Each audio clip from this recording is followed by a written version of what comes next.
İmamlarımızdan belə bir hədis var ki, qeyd edirlər: "Mən ahabba an ya'lama ma lahu indallah, fəliya'lam ma lillahi teala indahu." Buyururlar ki, hər kim istər ki, Allahın yanında hansı dəyəri var, hansı məqamdadır, Allah onu nə qədər sevir, baxsın ki, onun yanında Allahın nə qədər dəyəri var. Yəni bugünkü gündə əgər bir insan deyir ki, mən Allahı sevirəm və Allahın buyruqlarına əməl eləyir, haramını haram bilir, halalını halal bilir və Allahın bütün vacibatına əməl eləyir, bu onun məhəbbətindən və özünü bəndə bilməyindən irəli gəlir. Yəni Allah onun yanında bir növ xaliqdir, özün ona bəndə bilir. Allahın ki, məqamı onun yanında fəzilətlidir. Bilsin ki, o özü də Allah yanında o qədər dəyəri var. Yəni sən Allahın nə qədər özünə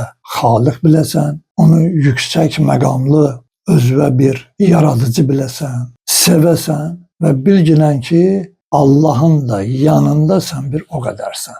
Yoxsa elə Allahın yanında özü yüksək bilirsən, amma Allahın qanunlarının heç birinə əməl eləmirsən, tabe deyilsən. Və yaxud da ki, deyirsən ki, mən Allaha bəndəçilik eləyirəm, amma bəzilərində, əməllərində baxırsan ki, birini eləyirsən, beşini eləmirsən, beşini eləyirsən, birini eləmirsən, elə istədiyi eləyirsən, elə necə ki, əməl eləyirsən, bilgən ki, Allahın da yanında sənin məqamın o qədərdir. Çünki sən istədiyin kimi dini başa düşürsən, istədiyin kimi Allaha başa düşürsən, istədiyin kimi hərəkət edirsən, sənin mərtəbən, dərəcən o qədərdir. Ona görə də insan gərək birinci növbədə Allaha itaət eləyə və heç bir sözündə heç bir etirazı olmaya və Qur'an-ı Kərim nə buyurur? Ləbbeyk deyə.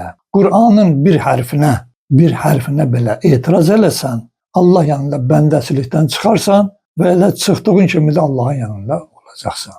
Allahın yanında bəndə o şəxsdir ki, Allahın Qur'an-ı Kərimdə bütün əmrlərinə hər bir nöqtə vergülünə ləbbeyk deyə.